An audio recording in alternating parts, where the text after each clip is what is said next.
स्वागत है आपका YouTube channel young India study centre में।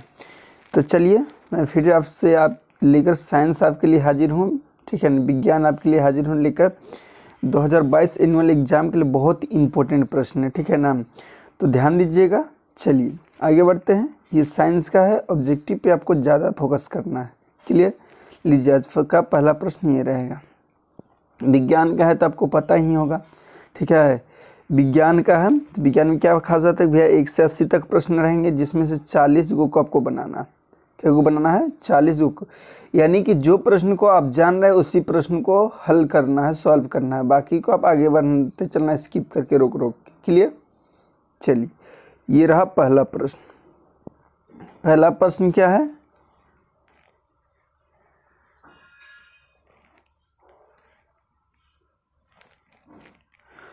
पौधों में जनन अंग कहाँ पाया जाता है, यानी जन्म देने वाला अंग कौन सा है पौधा का, ये बताना है। तो जन्म देने वाला अंग का नाम बताना है। तो कौन है? पुष्प है, ठीक है। पुष्प यानी फूल में, देखिएगा फूल में ही क्या छोटे छोटे बीज होते हैं, तो बीजे से पौधा का जन्म होता है। तो वही बोल रहा है कि पौधों में जो जन्म देने वाला अंग कौन सा है, तो कौन सा है? देखिए ऑप्शन आपका कौन होगा? B for ball. बाबू समझ में आ रहा है ना। पौधों में जन्म अंग देने वाला वो पुष्प है, पुष्प से होता है, ना तो जड़ से, तना ये सब फलों से नहीं होता। याद रखिएगा किससे होता है? पौधों में जनन अंग यानी जन्म देने वाला अंग होता है, कौन होता है? पुष्प होता है। क्लियर? चलिए रहा प्रश्न। प्रकाश संश्लेषण की क्रिया होती है। बोला प्रकाश संश्लेषण तो आप लोग सारे लोग जानते हैं कि हरे पौधा में होता है, ठीक है ना। डी फॉर डॉग इसका आंसर। प्रकाश संश्लेषण किस में होता है? सिर्फ और सिर्फ पेड़ पौधा में ही होता है, हरे पेड़ पौधा में ही होता है। याद रखिएगा प्रकाश संश्लेषण किस में होता है? सिर्फ और सिर्फ हरे पेड़ पौधा में। लिख लीजिए। चलो छोटू देखो, प्रकाश संश्लेषण क्रिया में ऑक्सीजन किस से बाहर निकलता है? देखिए अभी बताया आपको कि प्रकाश संश्लेषण किस में होता है? सिर्फ पेड़ पौधा में होता है, ठीक है। सिर्फ पेड़ पौधा में होता है प्रकाश संश्लेषण। कहाँ होता है? अरे बोलो छोटू, प्रकाश संश्लेषण क्रिया कहाँ होता है? सिर्फ और सिर्फ पेड़ पौधा में।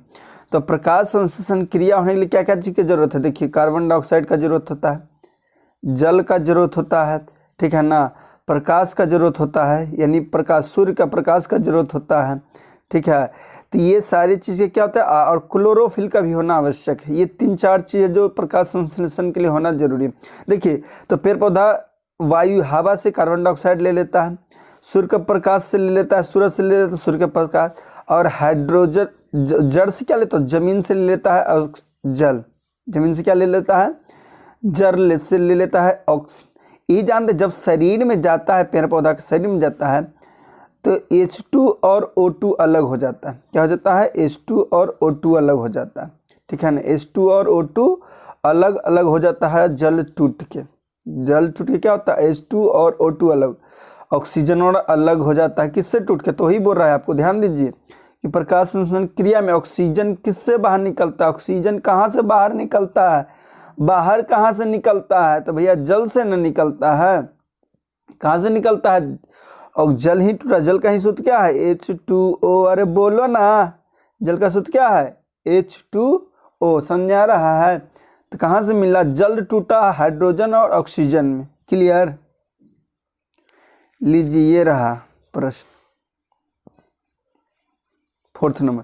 जठर ग्रंथि कहाँ पाई जाती है? बताइए। जठर ग्रंथि, जठर ग्रंथि, जठर ग्रंथि। अरे बोलो, अरे बाबू सोना मोना जल्दी बोलो कि जठर ग्रंथि कहाँ पाया जाता है? तो आमाशय, आमाशय यानी हम लोग का पेट में, ठीक है।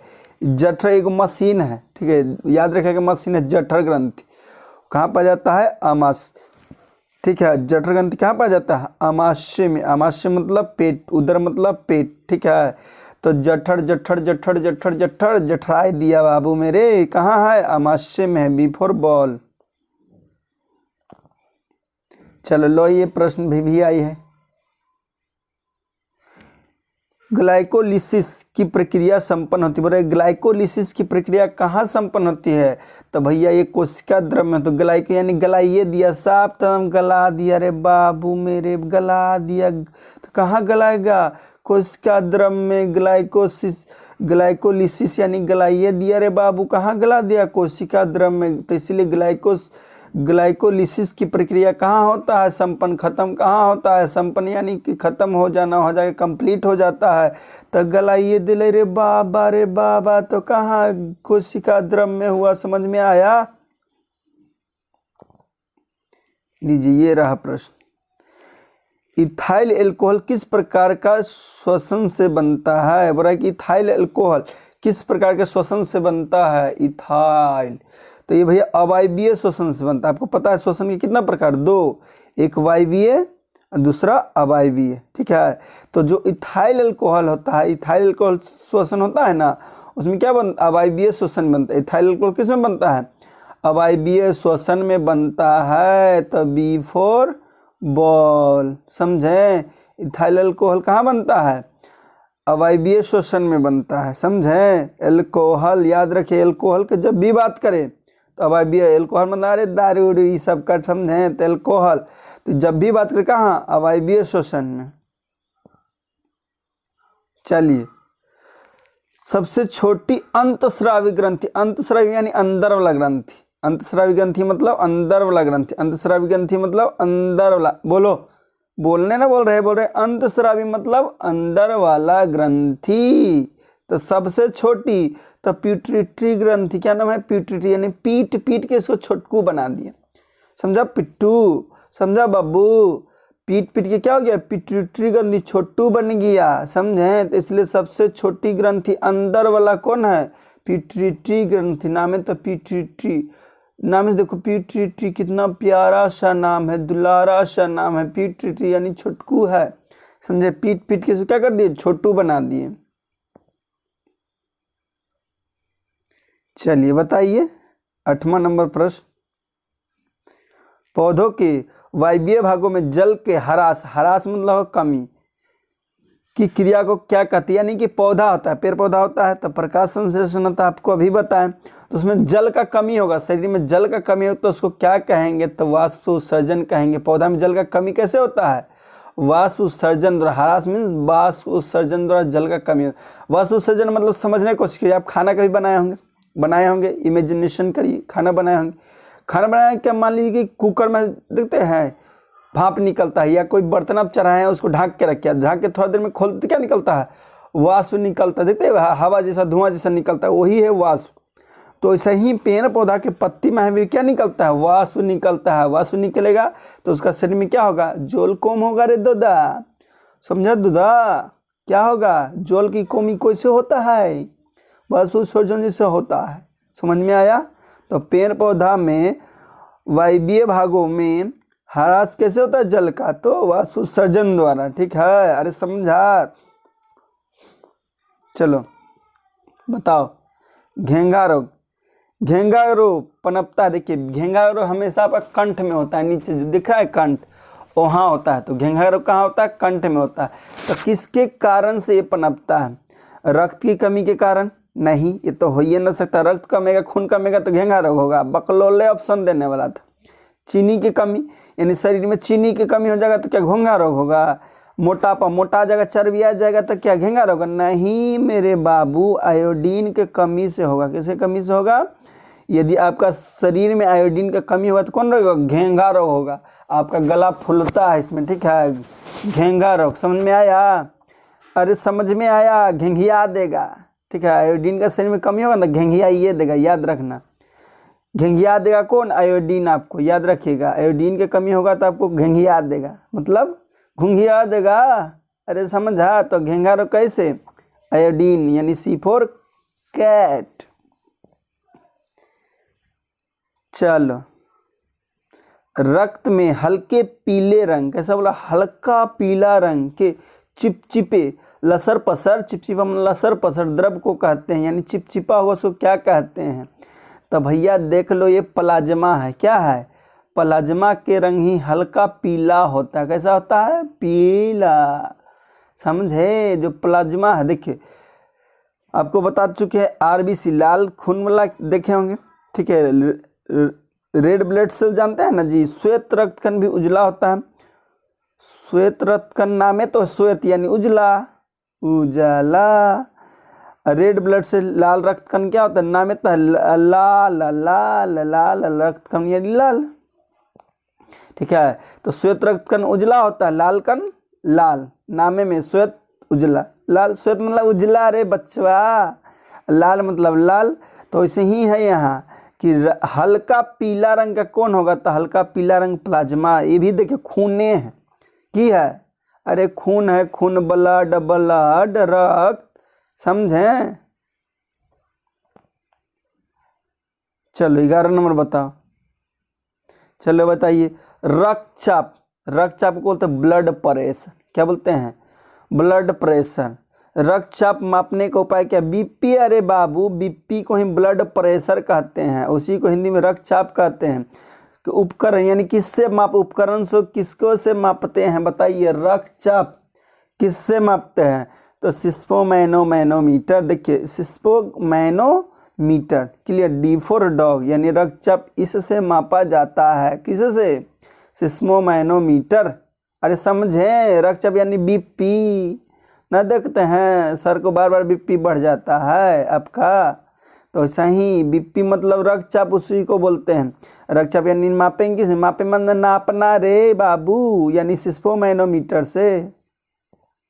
लो फिर आ गया, वाष्पोत्सर्जन क्रिया पाई जाती है, अभी तो बताएं वाष्पोत्सर्जन कहाँ होता है, अरे सिर्फ पेड़ पौधा में होगा वाष्पोत्सर्जन, कहाँ होगा, अरे मेरे बाबू कहाँ होगा, अरे मेरे छोटू कहाँ होगा, अरे मेरे मोटू कहाँ होगा, आगे मेरे बाबू पतलू कहाँ होगा, तो कहाँ होगा, पौधा में होगा। वाष्पोत्सर्जन कहाँ होगा, पौधा में, पौधा मतलब अब वो बताना पड़ेगा इसको, अरे पेड़ पौधा ना देखा है, देख लेना बाहर निकल गया, घर के बाहर बहुत सारा होगा।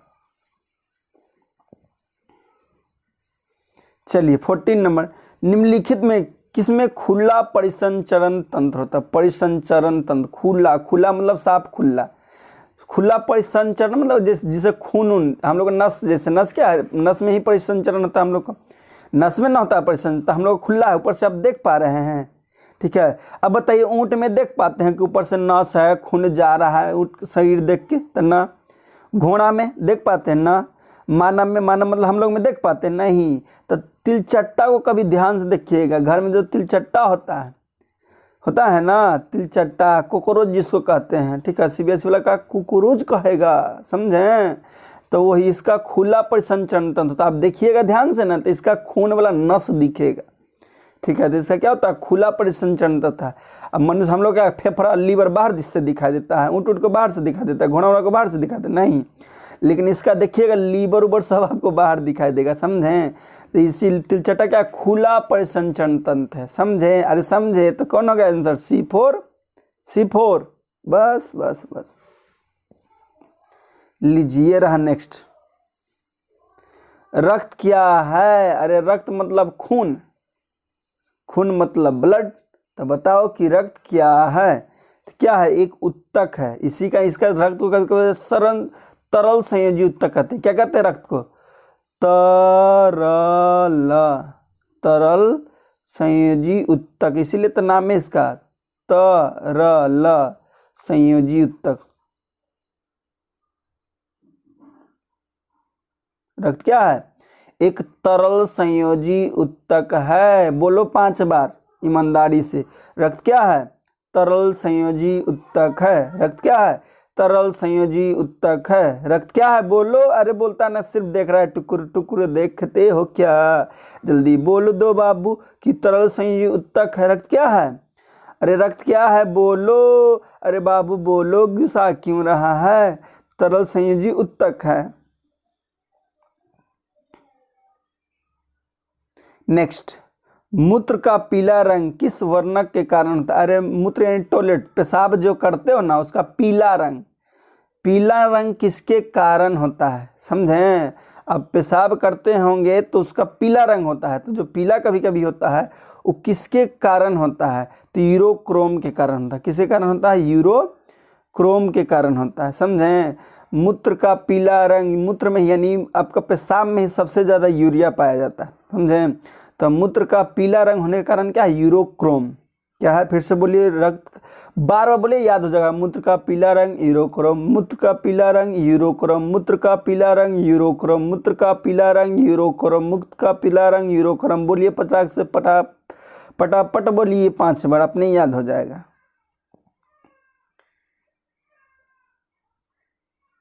निम्नलिखित में कौन एक उभयलिंगी है? उभयलिंगी जंतु, उभयलिंग यानी एक लिंग नहीं, एक लिंग, लिंग मतलब समझ आता है ना, जैसे पुरुष महिला, लिंग अलग अलग है, समझे हैं?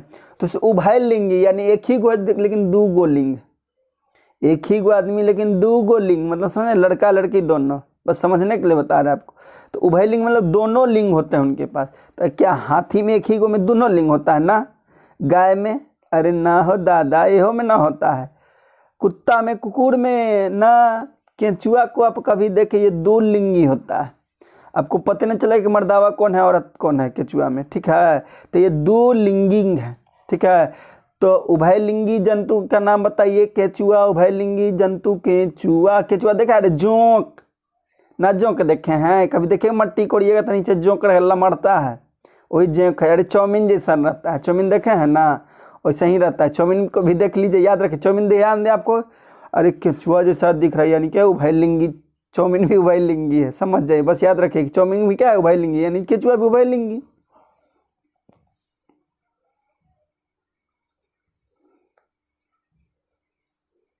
चलिए भैया, यूरिया रक्त में कहाँ से प्रवेश करता है? यूरिया, यूरिया रक्त में, यूरिया देखिए खून में प्रवेश करने की बात हो रहा है। रक्त मतलब खून में।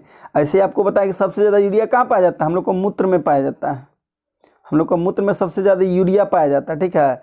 तो कहाँ से प्रवेश? खून में करता है, ठीक है? कहाँ से घुस जाता है? खून में, ठीक है? खून में भी कुछ पाया जाता है, लेकिन ये कहाँ से ससुरा घुस जाता है ये बताना है कि कन्हई भटियारा हो गया है कि घुस जाता है तुरंत। तो ये भाई यकृत, यकृत यानी लीवर में है, घुस जाता है। कहाँ में घुस जाता है बाबू? यूरिया रक्त में कहाँ में प्रवेश कर जाता है? प्रवेश करना मतलब घुस जाना। तो कहाँ से घुस जाता है यूरिया? तो कहाँ से घुस जाता है? यकृत से, लीवर से, लीवर में है घुस जाता है, सड़ाक से ना। कहाँ? यूरिया, यूरिया मतलब कहाँ से घुसा भैया आपका? रक्त में। तो अरे लीवर में, यकृत। चलो बोलो, एकदम यही याद कर लेना, वीडियो देखते देखते याद हो जाना चाहिए। अभी भी आप रुक ले तो भैया, अरे सुनो मेरे बाबू, ध्यान दो इधर। क्या करिए? अरे कुछ मत करिए, वीडियो को शेयर कर दीजिए। नए हैं क्या कर लीजिए, चैनल को सब्सक्राइब कर लीजिए, बस। अब बाकी पढ़ाई पर ध्यान दीजिए और ज़्यादा कुछ करने की जरूरत ना है। जैव आवर्धन प्रदर्शित करने वाला रसायन है, बोला जैव आवर्धन। क्या? जैव आवर्धन प्रदर्शित करने वाला कौन है? इनमें से बताइए फटाक से। तो भैया CFC नहीं, DDT है। ये क्या? एक कीटनाशक है। ये क्या? प्रदूषण फैलाता है, ठीक है? DDT है। क्या है? जैव आवर्धन। जैव आवर्धन कौन है? DDT। DDT, DDT बोलिए, DDT। जैव आवर्धन कौन? DDT। फिर से बोलिए, जैव आवर्धन DDT। चलिए ये बोलो, लो, निम्नलिखित में से कौन एक प्राथमिक उपभोक्ता? प्राथमिक मतलब पहला, पहला उपभोक्ता कौन है? अब उपभोक्ता की बात की तो ध्यान दीजिए। देखिए पहले कोई भी उपभोग होना था, पहले घास फूस खाता है। जितना भी खाने वाला वस्तु कहाँ से मिलता है? जमीन से ही उपजता है। तो पहले घास से फूस न उपजता है। अब कुछ देख लीजिए, घास से जैसा होगा आपको खाने वाला जो भी चीज़ घास फूस रहता है, तो पहला उपभोग शाकाहारी रहता है। पहला उपभोग क्या रहता है? यानी पहला प्रयोग करने वाला कौन है? शाकाहारी जीव जंतु। जब पहला, हम लोग भी देखिए शाकाहारी के रूप में पहला उपभोग करते हैं। साग है, आलू टमाटर सब क्या है? पहला हम लोग उपभोग आ जाते हैं। ये सब पहला उपभोग जो भी रहता है शाकाहारी से हम लोग सर्वाहारी हो सकते हैं भैया। लेकिन आप याद रखिए कि जो प्रथम उपभोग, उपभोग मतलब प्रयोग करने वाला, पहला प्रयोग करिए, पहले इस्तेमाल करें और फिर विश्वास करने वाला। तो पहला इस्तेमाल करने वाला कौन है? शाकाहारी। तो पहला उपभोग कौन? शाकाहारी। जो सिर्फ साग सब्जी खाता है उसी को शाकाहारी कहते हैं। लो, अरे लो मेरे बाबू, 20वां नंबर प्रश्न। निम्नलिखित में कौन एक भूमिगत जल का उदाहरण? भूमिगत जल यानी जमीन से निकालते हैं, अंदर से कोड़ कोड़ कर निकाल देते हैं जल। भूमिगत जल मतलब भूमि का अंदर जो जल है उसी को भूमिगत जल कहते हैं। उसका उदाहरण कौन है बताना है। तो बताइए। तो कुआं से ना हम लोग भूमिगत जल को निकालते हैं, कुआं के अंदर कोड़ते हैं, ठीक है? उसके बाद जल निकालते हैं, ढुपुक ढुपुक ढुपुक जल। नदी में तो अपने रहता है, तालाब में भी खुद रहता है, समुद्र में भी खुद रहता है, लेकिन भूमिगत जल किसे निकालता है? कुआं से, ठीक है? कुआं। चलिए 21 नंबर प्रश्न देखिए। प्राकृतिक चुनाव द्वारा जीवों का विकास कहलाता है, बोलता है नेचुरल सिलेक्शन। ठीक है, प्राकृतिक द्वारा चुनाव द्वारा जीवों का विकास होता है, यानी कि प्रकृति को खुद चुनता है जीव और उसके बाद उसका विकास होता है। कोई भी जन्म लेता है, बच्चा हो या कोई भी जानवर जन्म लेता है, तो प्रकृति को चुनता है कि कैसे हमको इस आधार पे ढलता है, बोल सकते हैं। ठीक है, उसके बाद उसका शरीर में क्या होता है, बढ़ोतरी होता है, बढ़ता है। तो ये कौन कह के गए हैं, तो ये डार्विनवाद है। कौन है ये, डार्विनवाद है। ये डार्विन साहब बोल के गए हैं भैया। अरे की बोले, बोल दो ना जरा, कि प्राकृतिक चुनाव द्वारा ही जीव में क्या होगा, विकास होगा। प्राकृतिक चुनाव द्वारा ही जीवों में विकास होगा। यह किसने कह के गए, ये डार्विन साहब कह के गए हैं, इसलिए तथ्य को डार्विनवाद कहते हैं। स्वाहा। चलिए, हरे पौधे भैया 22वां नंबर प्रश्न है। हरे पौधे कहलाते हैं, देखिए पेड़ पौधा के बारे में ज्यादा क्वेश्चन है बाबुआ। हरे पौधे कहलाते हैं, अरे क्या कहलाते हैं, तो भैया ये उत्पादक न है, ये बनाते हैं, न तो हम लोग से उपयोग करते कुछ न करते हैं, न कोई से मांगने कुछ आते हैं, बल्कि हम ही लोग भिखमंगा की तरह पेड़ पौधा पे भैया ऑक्सीजन के लिए डिपेंडेंट रहते हैं, फल के लिए आश्रित रहते हैं कि देगा तभी ये न खाएंगे जी, समझे जी। ये क्या उत्पादक है, ये बनाता भैया, इसका उपयोग ये नहीं करता है। समझ में आया, पेड़ पौधा हमारे लिए वरदान है, भगवान का दिया है, गिफ्ट है, गिफ्ट, समझे। तो गिफ्ट को सही से लिपट जाइए, नहीं तो बड़ी प्रॉब्लम होगा। पेड़ पौधा को बचाना है सबों को मिल के, समझे। चलिए 23वां नंबर प्रश्न बताइए, फटाक से बताइए। 23वां नंबर बताइए।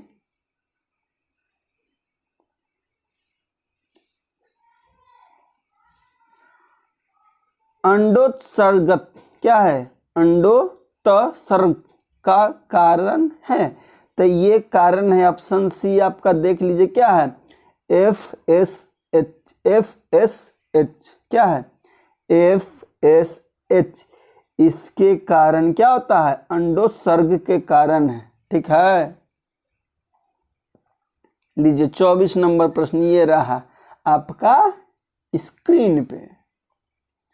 लैंगरहैंस की दीपिकाएं कहाँ पाई जाती है, लैंगरहैंस बहुत इंपॉर्टेंट है ये भी। लैंगरहैंस की जो दीपिकाएं हैं कहाँ पाई जाती है, तो ये भैया कहाँ पाया जाता है, अग्न्याशय में पाया जाता है। लैंगरहैंस की दीपिकाएं कहाँ, अरे बोलो 2-3 बार फटाक फटाक बोलो तो देखते हैं कौन सबसे ज्यादा बोलता है। कमेंट करो तो टपा टप कौन करता है। लैंगरहैंस की दीपिकाएं कहाँ है, अग्न्याशय में। लैंगरहैंस की दीपिकाएं अग्न्याशय, हमसे जल्दी बोल के दिखाओ तो जानेंगे। लैंगरहैंस की दीपिकाएं अग्न्याशय, लैंगरहैंस की दीपिकाएं अग्न्याशय, लैंगरहैंस की दीपिकाएं अग्न्याशय, अग्न्याशय अग्न्याशय अग्न्याशय अग्न्याशय अग्न्याशय अग्न्याशय अग्न्याशय, बोलो। तो लैंगरहैंस की दीपिकाएं कहाँ पाया जाता है, अग्न्याशय में पाया जाता है। याद हो गया, याद हुआ, ईमानदारी से पूछो अपने आप से, याद हो गया ना, हो गया, याद देना होगा। चलिए 25 नंबर प्रश्न देखिए, बहुत ही प्यारा प्रश्न है। थायरोक्सिन हार्मोन का संश्लेषण निम्नलिखित में किसका होना आवश्यक, यानी थायरोक्सिन हार्मोन निकलता है, ठीक है, तो इसको निकलने के लिए किसका होना जरूरी है। ठीक है, तो किसका होना जरूरी है, तो भैया आयोडीन से ही। देखिए घेंघा रोग, देखिए जो हम लोग घेंघा रोग होता है ना, ये थायरोक्सिन हार्मोन स्रावित में होता है सही से। ठीक है, तो जब आयोडीन हम लोग के शरीर में रहेगा ना, आयोडीन रहेगा, तब ये थायरोक्सिन हार्मोन सही से निकलेगा, समझे। थायराइड ग्रंथि से थायरोक्सिन निकलता है, फिर से थायराइड ग्रंथि से क्या निकलता है, थायरोक्सिन हार्मोन निकलता है। इसको निकलने के लिए आयोडीन जरूरत है, तो नमक में ही आयोडीन पाया जाता है, आपको पता है। ठीक है, तो यही आयोडीन चाहिए इसको निकलने के लिए, समझें कि ना समझें। बकलोल जैसा ना करिए, तनी होशियार जैसा करिए, समझें। चलिए 26 नंबर, निशल निशल निशल निशल निशल कणिकाएं पाई जाती है। निशल कहाँ पाई जाती है, निशल यानी निकल, निशल कहाँ पाई जाती है, तो न्यूरॉन में पाया जाता है। निशल कहाँ निकल गया, न्यूरॉन में। तो निशल कणिकाएं कहाँ पाया जाता है, न्यूरॉन में। निशल कहाँ, न्यूरॉन, बोलो 2-3 बार, निशल कहाँ, न्यूरॉन में। चलिए 27 नंबर प्रश्न ये रहा, मानव मस्तिष्क का वजन होता है, मानव मस्तिष्क में हम लोग को मुड़ी, अरे सर ठीक है, वजन हम लोग का दिमाग का वजन कितना होता है, मस्तिष्क मतलब दिमाग, मनुष्य का मस्तिष्क का वजन कितना होता है, तो ग्राम में रहेगा तो 1200 ग्राम से 1400 ग्राम हो सकता है, ग्राम में ये बोल रहे हैं, ठीक है। कभी कभी रहता है 1300 ग्राम से 1400 ग्राम, कितना रहेगा, ग्राम की बात कर रहे हैं, 1300 ग्राम से 1400 ग्राम रहेगा, कहीं कहीं कहीं रहेगा 1200 ग्राम से 1400 ग्राम, ठीक है ना। तो यहाँ ऑप्शन के आप आधार पे चलिए, किलो में है तो भैया मान लो 1200 ग्राम है बोला है, ठीक है, ध्यान दीजिएगा 1200 ग्राम बोला है, तो भैया यानी 1 किलो 200 ग्राम, 1 किलो 200 ग्राम से बोला है 1400 ग्राम, यानी 1 किलो 400 ग्राम, तो ध्यान दीजिए कहाँ है, 1 किलो 200 ग्राम है 1 किलो 400 ग्राम केजी में, ठीक है। तो हमारा मानव मस्तिष्क का वजन, हम लोग को मूड़ी का कितना वजन होता है, माथा जो खराब होता है ना, वो मूड़ी का वजन कितना है भैया, 1 किलो 200 ग्राम 1 केजी 400 ग्राम, समझे। अथी में बोले तो बताइए कितना, 1200 ग्राम से 1400 ग्राम, समझें कि नहीं समझे, बोलिए ना, अरे बोलिए। चलो इम्पोर्टेंट प्रश्न है बाबू, निकट दृष्टि दोष अथवा बुरा निकट दृष्टि दोष अथवा दूर दृष्टि दोष निवारण हेतु प्रयुक्त लेंस बनाता है, बुरा कि निकट दृष्टि दोष यानी जिसको निकट वाला वस्तु उसको बीमारी हो जाए या दूर वाला, दोनों, यानी कोई व्यक्ति है उसको कोई भी बीमार हो, या तो निकट दृष्टि दोष हो या दूर दृष्टि दोष, कोई भी बीमारी आंख में पकड़ल है, समझा। तो उसको जो चश्मा पहनाएंगे, जो चश्मा उसको लगाएंगे, तो भैया उस चश्मा कैसा प्रतिबिंब बनाएगा, यानी उसको अंदर चश्मा जो है कैसा प्रतिबिंब बनाएगा, तो वास्तविक और उल्टा बनाएगा। कैसे बनाएगा, वास्तविक और उल्टा दोनों, या तो निकट दृष्टि दोष का चश्मा पहने या दूर दृष्टि दोष का चश्मा पहने, ठीक है। तो भैया ये क्या है, ये वास्तविक और उल्टा ही प्रतिबिंब बनाता है, हमेशा कैसे बनाता है, वास्तविक और उल्टा। फिर से बोलिए, निकट दृष्टि दोष या दूर दृष्टि दोष, दोनों का हम चश्मा पहनेंगे तो प्रतिबिंब कैसा बनाएगा, वास्तविक और उल्टा। चलिए साइड मिरर क्या है क्वेश्चन, ध्यान दीजिएगा, साइड मिरर के रूप में निम्नलिखित में किसका प्रयोग करते हैं, यानी किसका प्रयोग करते हैं, साइड मिरर यानी पार्श्वदृश्य दर्पण, साइड मिरर यानी कि पार्श्वदृश्य दर्पण के रूप में किसको प्रयोग करते थे, सब बताने वाली बात है, उत्तल दर्पण को किसका प्रयोग करते हैं, अरे उत्तल दर्पण का प्रयोग करते हैं। ड्राइवर के बगल में ना रहता है देखने वाला, आप यदि बाइक चलाते हैं तो बाइक में आपका चश्मा अथी शीशा रहता है ना छोटकू, वही कौन सा दर्पण है, उत्तल दर्पण है, देख लीजिएगा जाके अच्छा से। चलिए रहा प्रश्न,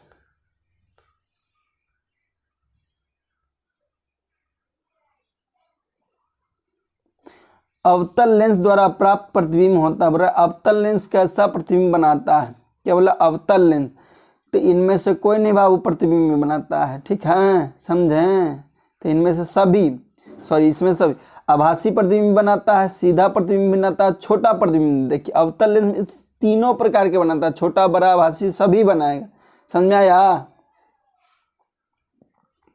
चलो लो पुदीना, ऊर्जा का एसआई मात्रक क्या होता है, बोला जो ऊर्जा है उसका एसआई मात्रक क्या होता है, तो जूल होता है, ऊर्जा का एसआई मात्रक जूल। हम लोग का शरीर में भी जो ऊर्जा होता है उसको जूले में मापते हैं, नहीं बोलते हैं हम चर्बिया आ गया, ताकत बढ़ी है शरीर में, ठीक है, यानी जूल में मापते हैं, ठीक है। तो ऊर्जा का एसआई मात्रक क्या होता है, joule joule joule joule joule joule joule. तो भैया बताइए ऊर्जा का एसआई मात्रक क्या, जूल, बोलो ऊर्जा का एसआई मात्रक जूल।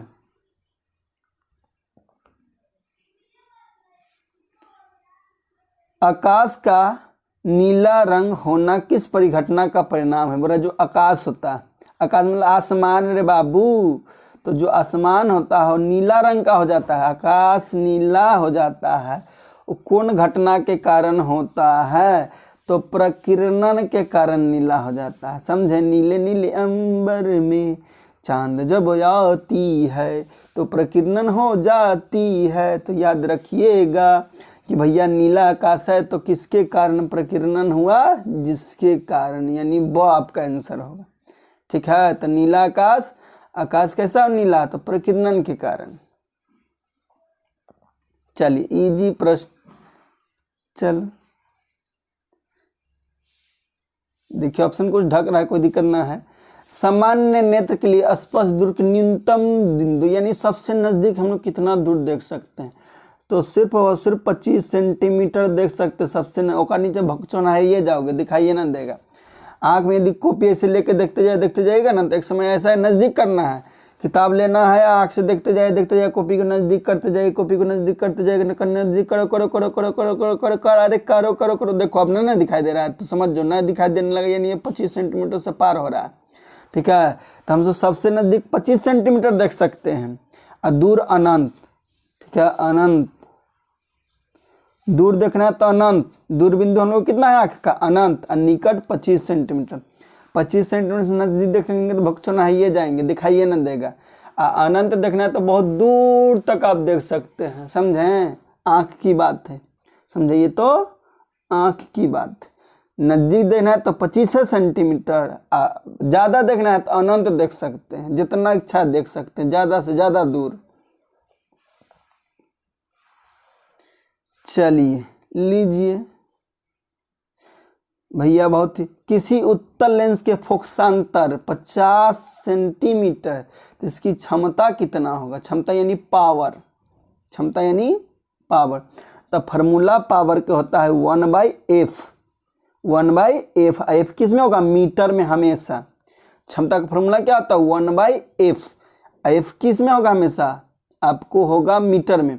देखिए फोकसांतर यानी f दे ले, क्या दे ले है आपका f दे ले है 50 सेंटीमीटर, तो 50 सेंटीमीटर है, इसको मीटर में बदलना है बाबू, किस में बदलना है, मीटर में ना बदल देना है। तो मीटर में देखिए ध्यान दीजिएगा बाबू, f हम लोग को कितना दे ले है 50 सेंटीमीटर, तो इसको मीटर में बदलेंगे ना तो 100 से भागा देंगे, 100 से भागा देंगे ना, तो 100 से भागा देंगे तो 1/2 मीटर हो जाएगा ना, होगा कि नहीं बोलिए, हो जाएगा। तो हम लोग जानते हैं कि क्षमता पूछा है तो यानी P पूछा है, तो P 1/f, f किस में होगा, मीटर में, याद रखिएगा हमेशा f मीटर में होगा।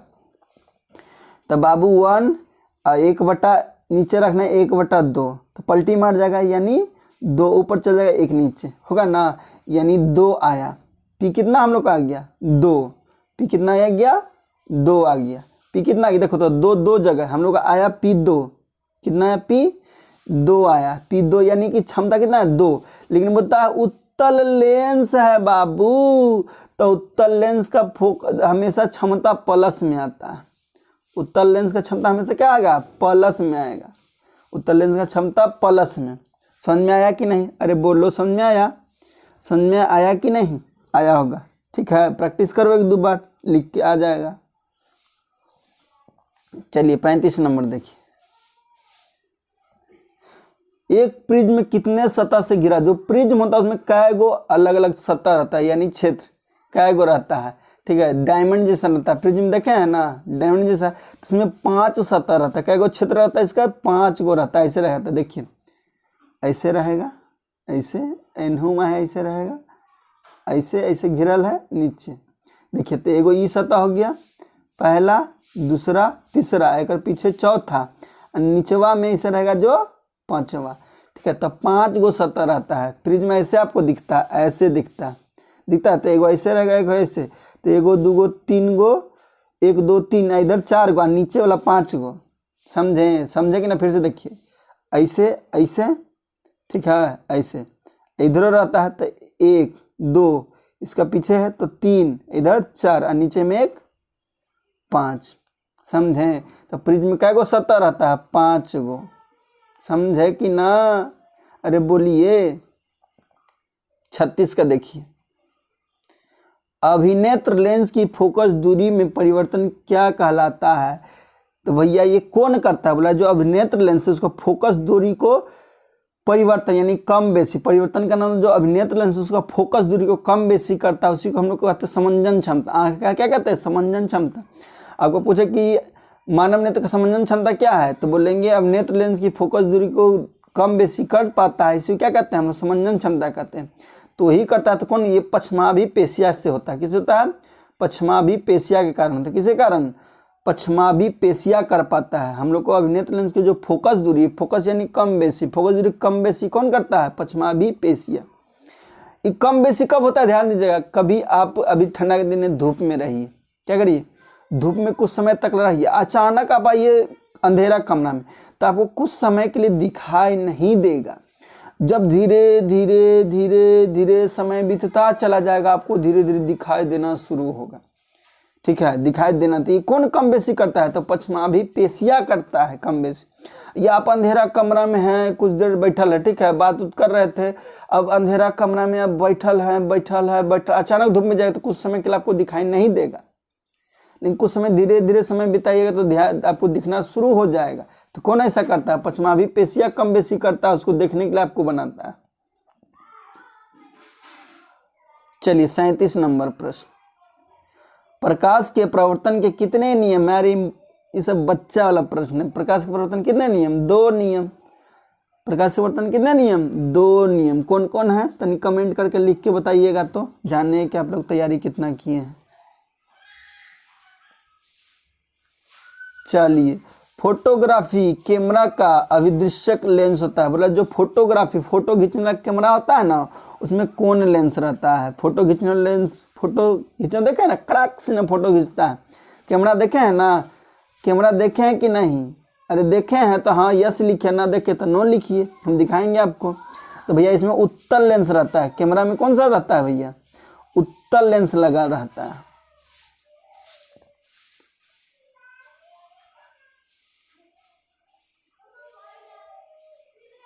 यदि एक किरण अवतल दर्पण पर लंबवत आपतित हो तो प्रवर्तन के बाद किस बिंदु से गुजरे। देखिए कोई भी किरण हो, अवतल दर्पण हो या उत्तल दर्पण हो, जब भी वो जाएगा प्रवर्तित होगा तो हमेशा फोकस जाता है। कहाँ से जाता है, फोकस जाता है।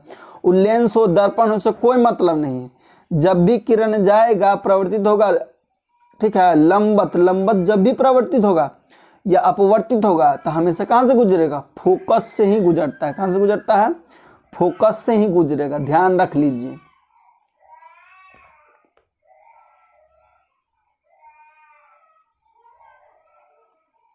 लीजिए 40 नंबर, यदि एक प्रिज्म से एक वर्णी किरण गुजरे तो इसका नहीं होगा। देखो एक वर्णी मतलब एक ही रंग का किरण गुजर रहा है, एक ही किरण कोई प्रिज्म से गुजार रहा है, यानी एक ही रंग, लाल हो तो लाले गुजार रहे, हरा तो हरे गुजार रहे हैं, ठीक है। एक ही वर्णीय यानी एक ही रंग वाला, उजला ना, उजला जानते हो ना की हो जाएगा, पता है।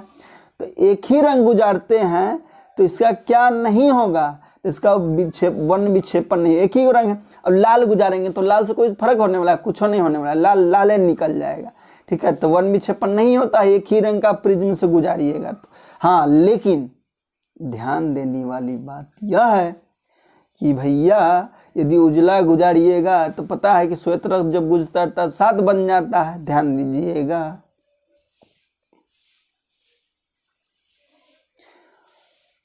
पवन विद्युत जनित्र में कुंडली को घुमाने का काम मूलतः करता है, जो देखे ना पवन ऊर्जा देखे हैं कहीं, देखिएगा बालू टीवी में फिल्म में दिखाता है, बड़का गो ऐसे लगल रहेगा, ऐसे पंखा लगल रहेगा, ऐसे लगल रहता है ना, गरल रहेगा, घूमता है। तो इसको घुमाने के लिए क्या चाहिए, उच्च दाब की हवा चाहिए, स्थिर हवा चाहिए, गतिमान हवा चाहिए। तो इनमें से कोई नहीं चाहिए, ठीक है, ऐसा कुछ नहीं चाहिए।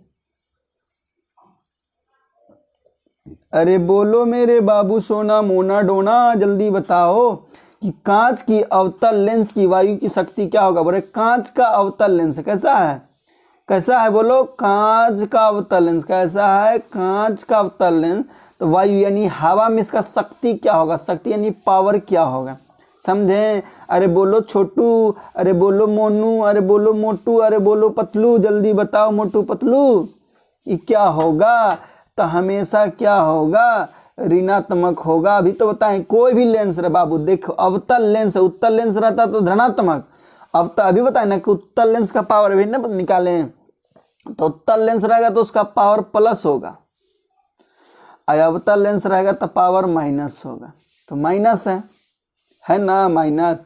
तो कांच का कुछ भी, कांच आंच लहसुन धनिया मिर्चाई गोल की ढूसले, उससे कोई मतलब नहीं है। हमको बस याद है कि अवतल लेंस है तो अवतल लेंस का ऋणात्मक होता है शक्ति, ठीक है, समझें। चलिए आगे लीजिए, नेक्स्ट क्वेश्चन ये रहा, निम्नलिखित में कौन विद्युत का सुचालक है? बोला कौन है जो विद्युत का सुचालक, यानी जिससे विद्युत आसानी से पास हो जाए, यानी करंट पार हो जाए आर पार, जिसमें यानी करंट लगाया जाए तो पार हो जाए।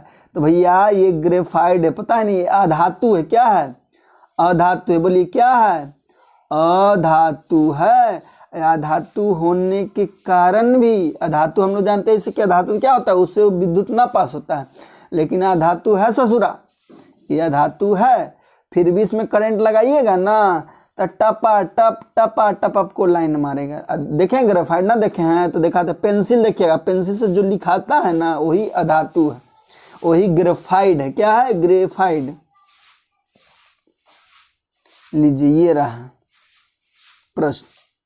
देखिए निम्नलिखित भी कम से कम 2-3 आएगा आपका एग्जाम में। वक्रता त्रिज्या 1 सेंटीमीटर अवतल दर्पण की फोकस दूरी क्या होगा? 1 मीटर है। ठीक है, कितना है? 1 मीटर है। वक्रता त्रिज्या कितना है? वक्रता त्रिज्या यानी आर दिया हुआ 1 मीटर दिया हुआ। ठीक है, तो इसका फोकस दूरी कितना होगा? कितना होगा? देखिए तो हमेशा फोकस दूरी होगा मीटर, देखिए एम में दे लेना ना, तो इसका कितना होगा? 50 सेंटीमीटर। क्लियर? कितना होगा? 50 सेंटीमीटर। न्यूमेरिकल बोलिएगा, बना के बता देंगे नेक्स्ट क्लास में। लीजिए ध्यान दीजिए, सघन माध्यम से विरल माध्यम जाती हुई किरण अभिलंब से विचलित हो जाती है, क्यों? अरे बताओ, सघन माध्यम यानी जिसमें कण नजदीक नजदीक रहेगा। ठीक है, विरल माध्यम जिसमें कण दूर दूर रहेगा, दूर दूर। इसमें भैया, इसमें दूर दूर रहेगा, इसमें निकट, जो कण रहेगा वो निकट रहेगा। तो बोल रहा है कि भैया यदि संघन में ध्यान से देखिए, आज के वजह कॉन्सेप्ट भूलिएगा नहीं। ठीक है, भूलिएगा नहीं। अब मान लीजिए कि ऊपर मान लीजिए हवा है और नीचे में क्या है? जोल। रे बाबा जोल। अब मान लीजिए क्या है? नॉर्मल है। अब मान लीजिए कि उधर से हवा से आ रहा है किरण, इधर से आया, हवा से आया। हवा देखो, हवा जल किसका कण दूर? हवा का कण दूर दूर है, तो इसलिए विरल माध्यम है। कौन माध्यम हो गया? विरल माध्यम। ये क्या होगा? संघन माध्यम हो गया, संघन माध्यम। ठीक है, अब मान लो कि विरल माध्यम से प्रकाश आ रहा है सघन माध्यम में, तो अभिलंब की तरफ झुक जाएगा, यानी इधर झुक जाएगा। अभिलंब की तरफ क्या होगा? झुक गया ना, ऐसे आना चाहिए इसको ऐसे, लेकिन आ गया ऐसे, हुआ। तो जब भी विरल माध्यम से सघन माध्यम में आएगा तो अभिलंब की ओर झुक जाएगा। क्या होगा? जब भी यानी छेहड़, हवा छेहड़ है और पानी घना है, तो जब भी घना में घुसेगा ना, आपको मान लीजिए जंगल, मान लो कि एक जगह एकदम छेहड़ छड़क के दुदुक है, तो आपको जाना आसान है। एकदम पूरा घना है, पूरा जंगल घना है, आपको घुसा दे तो जाने में तकलीफ होगा कि नहीं? तो ऐसे ही इसको घना में जाने में तकलीफ होता तो झुकना शुरू कर देता, किधर? अभिलंब की ओर। छेहड़ में जाना है, अब मान लीजिए उल्टा जाना है। ठीक है, अब मान लीजिए जल में से जाना है इसको हवा में, अब जल में से हवा में, तो जल में से जाए, क्योंकि जान गया कि भाई ऐसा घन्ना तक कष्ट करके घन्ना से गे क्या है, तो छेहड़ में जाएगा तो छितरा देगा। जाना था इसको ऐसे अभिलंब की तरफ से सीधा जाना चाहिए, लेकिन ऐसे भाग गया दूर, अभिलंब से दूर हो गया। मान लो कोई बच्चा उसको गाइड में पूरा रख ले, यानी कंट्रोल में है, उसको इधर उधर जाने नहीं, यानी सघन माध्यम में। समझ लीजिए कोई बच्चा है, समझने की कोशिश करिए, कोई बच्चा है, उसको पूरा आप कंट्रोल में रख ले, ना जाएगा खेलने, ना करेगा ये, ना जाएगा वहाँ, ना जाएगा यहाँ, पूरा कंट्रोल में, यानी सघन माध्यम में। अब जैसे ही वो छूटेगा, एक आध दिन मौका मिलेगा, बाबू गए कहीं घूमने उमने, बस ही तो छितराना शुरू हो जाएगा, होगा कि नहीं? तो ऐसा ही यहाँ भी होता है कि भैया सघन माध्यम में है तो अभिलंब की ओर झुकता चला जाएगा, झुकले है बाबू मैया की तरफ झुकले, जैसे ही फिर मिला विरल माध्यम में छितराना शुरू, यानी अभिलंब से दूर हो जाएगा। हॉस्टल में रहेगा लड़का तो कंट्रोल में रहता है, जैसे ही स्कूल से आता है घर है, समझो अपना रंग रूप में आ जाता है। उसी समझे कि सघन माध्यम हॉस्टल, विरल माध्यम घर। सघन माध्यम में अभिलंब की ओर झुकल है, मास्टर की ओर झुकल है, लड़का दबल है, कंट्रोल में है, बर्दाश्त कर ले है। जैसे ही विरल माध्यम घर में गया तो भैया अभिलंब से और दूर भागना, कंट्रोल से दूर भागना शुरू हुआ। तो यही है भैया, सघन माध्यम से जब भी विरल माध्यम में जाएगा तो अभिलंब से दूर जाना शुरू होगा। समझे? लीजिए विद्युत धारा उत्पन्न करने वाली युक्ति क्या है? जो विद्युत धारा यानी करंट जो उत्पन्न करता है, तो कौन करता है? जनित्र, जनरेटर है बाबू। विद्युत धारा कौन उत्पन्न करता है? मोटर करता है ना, एमीटर करता है ना। गड़बड़ाइए जाएगा फिर मारोगे तो। जनरेटर जिसको चालू कर तो चालू हो जाता है, वही जनरेटर शादी ब्याह में ना आता है, वही वाला जनरेटर। क्या कहता है? विद्युत धारा यानी करंट उत्पन्न करता है। जनित्र यानी जनरेटर। चालू करो जनरेटर। लो नेक्स्ट क्वेश्चन ये रहा, ऊर्जा का पारंपरिक स्रोत क्या? ऊर्जा का परंपरा यानी दादा, परदादा, ठदादा, नवदादा, क्या दस दादा, क्या बड़दादा, क्या सब यूज करते आए हैं। ठीक है, तो ये कोयला है। क्या है? ये कोयला है जिसको सब ऊर्जा का परंपरा यानी परम दादा, परदादा, ठदादा, नवदादा, दस दादा सब यूज करते आए हैं। ठीक है, तो कौन किया है भैया? ये ऊर्जा का पारंपरिक स्रोत है। कौन? कोयला। पवन ऊर्जा, सौर ऊर्जा, बायोगैस ये तो अभी खोजे हैं, लेकिन दादा, परदादा, ठदादा परंपरा मतलब पुराने जमाने से चलते कौन आ रहा है? कोयला। समझे कि ना? ये रहा नेक्स्ट प्रश्न, कांच की एक समांतर पट्टी पर श्वेत किरण छिड़की आपतित होती है तो निम्नलिखित में कौन प्रथम अपवर्तन के साथ घटित होता है? तो क्या होता है? ये विक्षेपण होगा। क्या होगा? विक्षेपण होगा।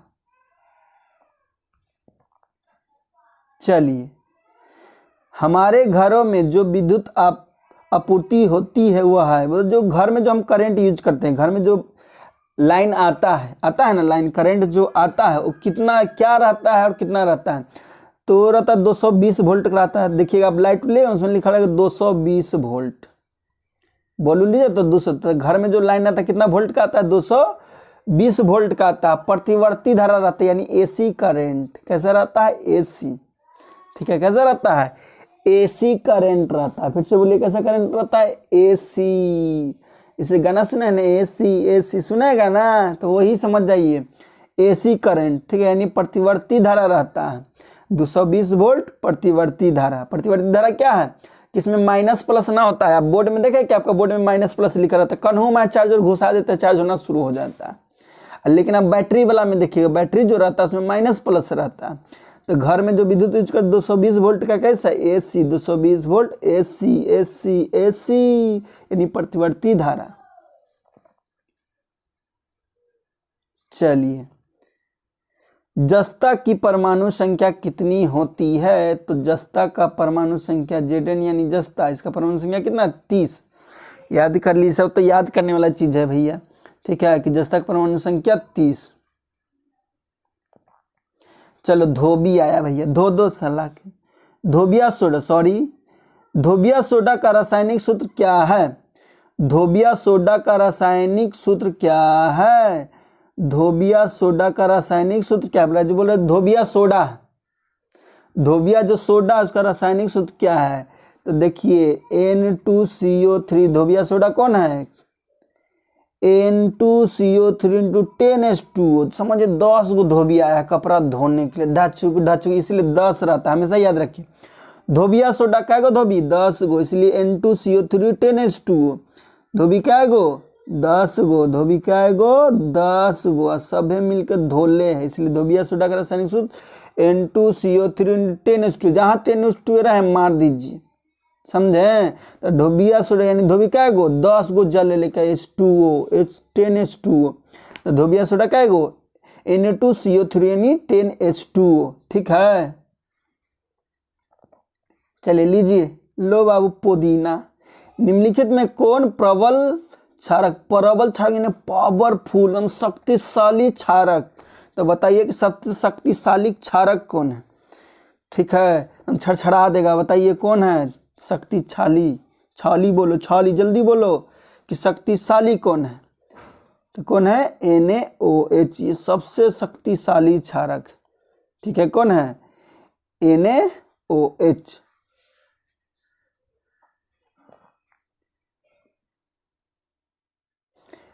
हेमेटाइट निम्नलिखित में किस धातु का अयस्क है? हेमेटाइट, तो हेमेटाइट लोहा का अयस्क है। हेमेटाइट क्या है? लोहा। लोहा को ही तो Fe कहते हैं, लोहा को ही Fe कहते हैं। ठीक है, तो हेमेटाइट किसका अयस्क है? लोहा का। हेमेटाइट किसका अयस्क है? लोहा। लोहा, हेमेटाइट लोहा का अयस्क।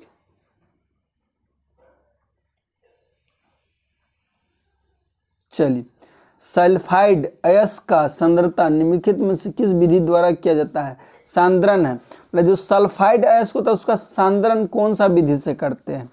तो याद रखिए कि सल्फाइड अयस्क का सांद्रण कौन सा विधि से करते हैं?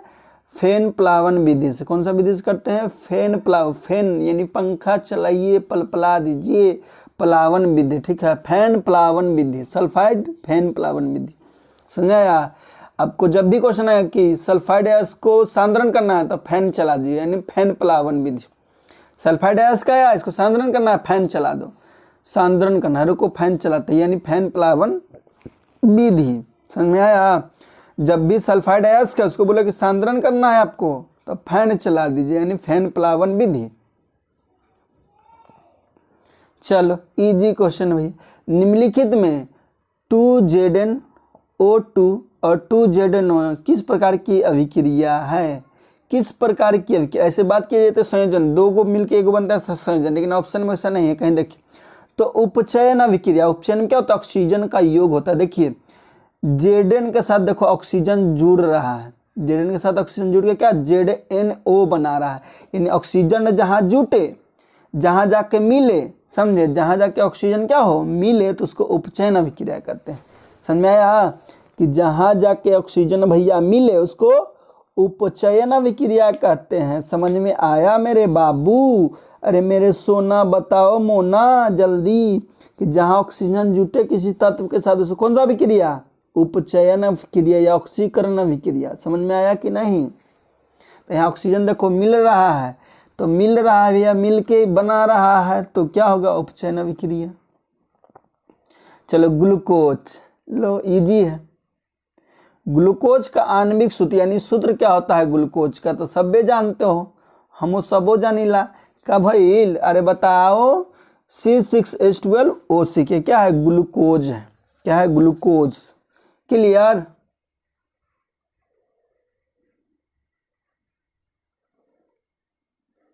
अम्ल का जलीय विलयन विद्युत का चालन करता है, क्योंकि अम्ल जल में बोला जो अम्ल का जो जलीय विलयन होता है ये विद्युत का चालन करता है। अम्ल का जो जलीय विलयन होता है विद्युत का चालन, यानी इसमें अम्ल रहेगा जिस जल में विद्युत चालन होगा। तो क्यों होता है? फटाक से बताइए कि भैया ऐसा क्यों होता है? तो इसमें आयनीकरण होता है। जैसे ही मिलाइएगा ना, अम्ल जब जल में मिल जाता है ना, उसका आयन टूट जाता है, तो आयन टूटने के कारण क्या होता है? हमको करंट मारना शुरू हो जाएगा।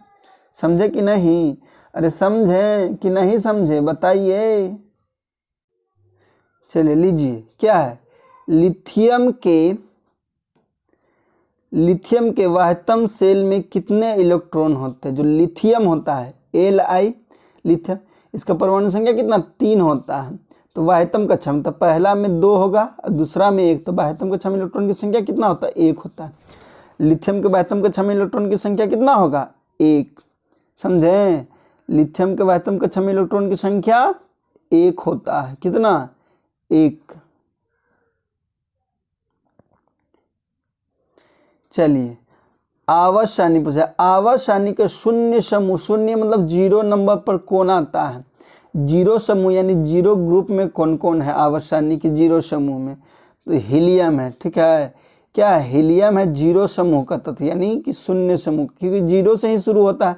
तो हीलियम तो पहला नंबर पर आता है बाबू, आता है कि नहीं बताओ? तो हीलियम 0 समूह का ये है। लीजिए, निम्नलिखित में से सर्वाधिक विद्युत ऋणात्मक तत्व, विद्युत यानी करंट के ऋणात्मक तत्व वो कौन है? ऋणात्मक मतलब माइनस वाला कौन है? विद्युत ऋणात्मक यानी करंट का माइनस वाला तत्व कौन है? फटाक से बताइए।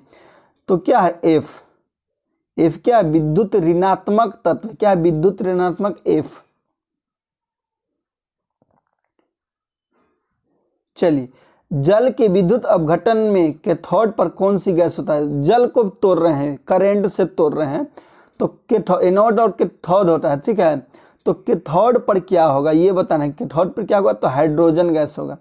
जल का जब भी विद्युत अपघटन करेंगे, विद्युत से तोड़ेंगे, तो कैथोड पर क्या जमा होगा? हाइड्रोजन गैस निकलेगा, ठीक है। अरे गैस बना रहा है।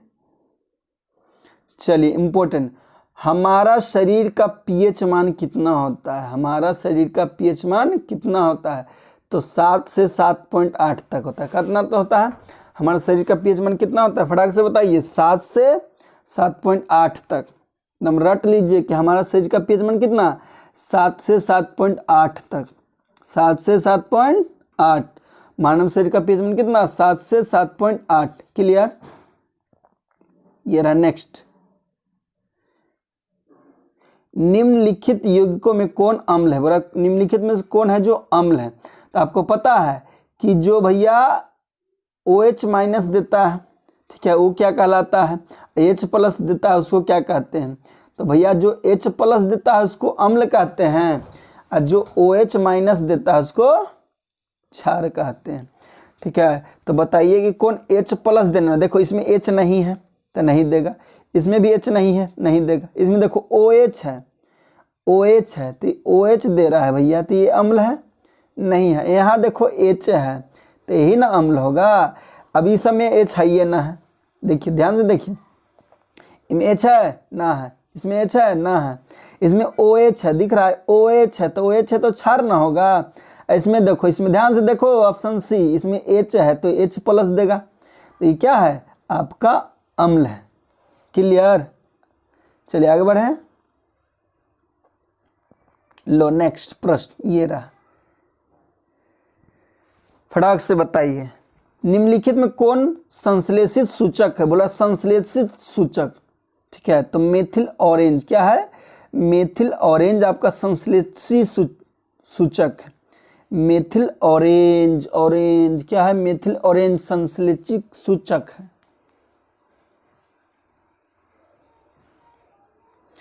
कार्बन डाइऑक्साइड जल से अभिक्रिया करके क्या बनाता है, बोला जो कार्बन डाइऑक्साइड है उसको जल से अभिक्रिया करेंगे, यानी पानी से जब मिलाएंगे कार्बन डाइऑक्साइड को तो क्या करेगा, बताइए कि कार्बन डाइऑक्साइड तो क्या करेगा, कार्बोनिक अम्ल बनाएगा। क्या बनाएगा, कार्बोनिक अम्ल बनाएगा। ठीक है, जब भी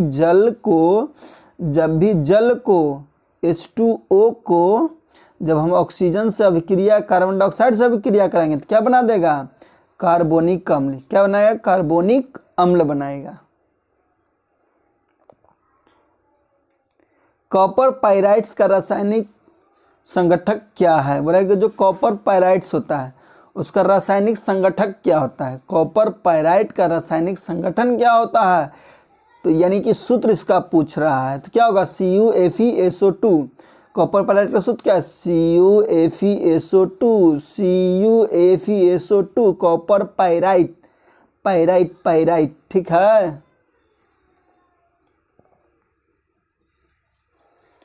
चलिए ये रहा प्रश्न। प्राकृतिक में मुक्त अवस्था में पाए जाने वाला धातु का, मुक्त यानी प्राकृतिक में आपको खुला में आपको मिल सकता है, तो वो कौन सा है कि प्राकृतिक में खुला रूप से मिल सकता है, तो सोना। ये सोना मुक्त रूप से मिलता है। ठीक है, इसको कुछ किया नहीं जाता है, ऐसे ही मिल जाता है। बाकी सबको कुछ ना कुछ अयस्क से निकाला जाता है, लेकिन सोना प्राकृतिक में स्वतंत्र रूप से मिल जाता है। निम्नलिखित में कौन सी धातु सबसे अधिक अभिक्रियाशील है, ये भी बहुत इससे पूछता है, इंपॉर्टेंट। ठीक है, तो पूछा कि सबसे अधिक अभिक्रियाशील कौन है, तो Zn है। ठीक है, Zn सबसे, तीनों में सबसे अधिक अभिक्रियाशील Zn, जिंक।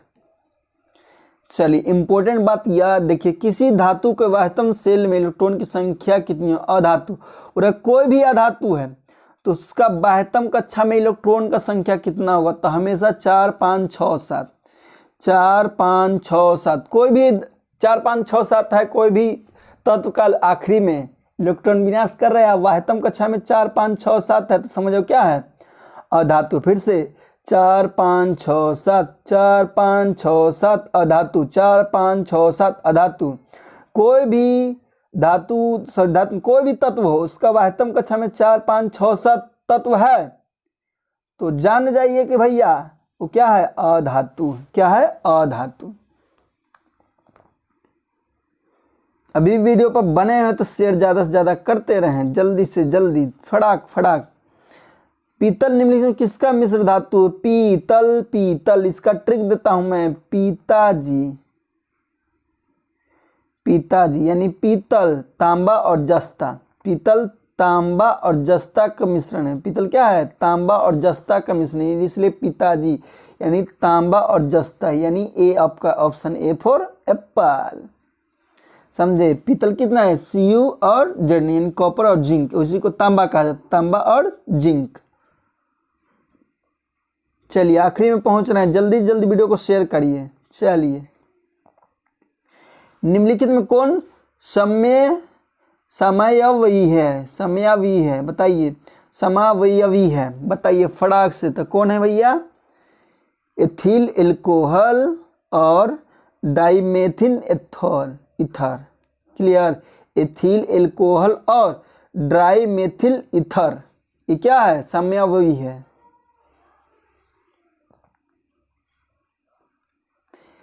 CH3O C2H5 का IUPAC प्रणाली का नाम क्या है पूछा है, ठीक है। तो क्या नाम है बुआ? एथोनॉक्सिन एथेल। क्या है? Methoxy ethane. क्या नाम है? Methoxy ethane. क्लियर?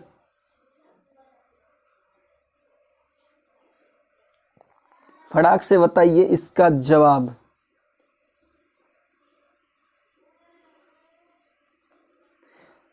लोहे की अभिक्रिया भाप से कराने पर लोहा का कौन सा ऑक्साइड बनता है? बोला लोहा को किसके साथ अभिक्रिया करा है? भाप के साथ करा रहे हैं अभिक्रिया, तो क्या बनाएगा? तो Fe3O4 बनाता है। जब भी लोहा को करेगा भाप के साथ अभिक्रिया, तो क्या बनाएगा? Fe3O4 बनाएगा।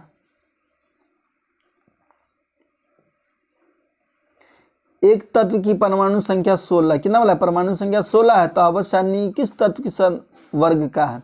तो 16 वर्ग का ही होगा। ये कौन वर्ग का होगा? माने कोई तत्व उसका परमाणु संख्या 16 है, ठीक है। तो आपको याद करना पड़ेगा कौन कौन वर्ग में कौन कौन आता है। तो ये 16 समूह का ही है, परमाणु संख्या 16 है, तो किस तत्व वर्ग संख्या का है? तो भैया 16 वर्ग संख्या का।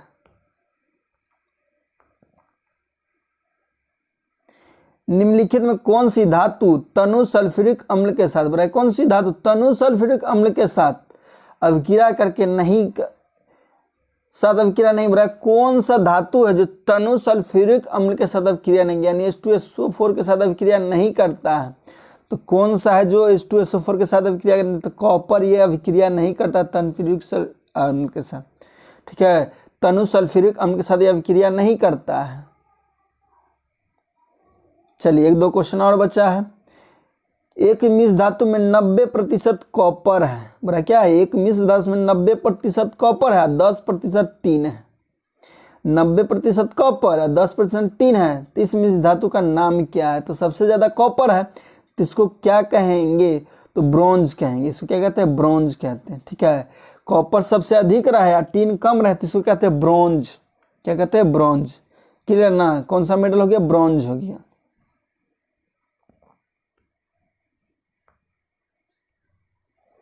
जिंक सोडियम हाइड्रोक्साइड के साथ अभिक्रिया कर बनाता है। बोला जिंक, क्या बोला? जिंक सोडियम हाइड्रोक्साइड के साथ अभिक्रिया करके क्या बनाता है? जिंक। तो जिंक क्या धातु है? सोडियम हाइड्रोक्साइड के साथ बनाएगा जिंक। जब भी देखिए धातु जब भी क्षार से अभिक्रिया करता है तो क्या देता है आपको? हाइड्रोजन गैस देता है। क्या देता है? Hydrogen gas. तो जिंक है धातु, हाइड्रोक्साइड है यानी क्षार है, तो यह अभिक्रिया करेगा तो कौन सा गैस निकालेगा? हाइड्रोजन गैस निकलेगा। क्या निकलेगा? Hydrogen gas.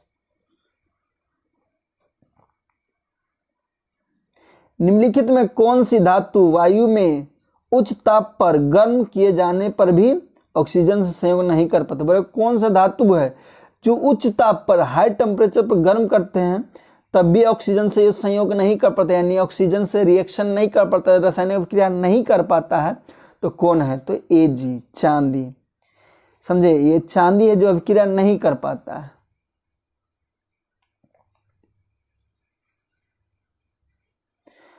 अयस्क में उपस्थित अपद्रव, अपद्रव मतलब बेकार, अयस्क में उपस्थित बेकार द्रव को क्या कहते हैं? तो गैंग कहते हैं।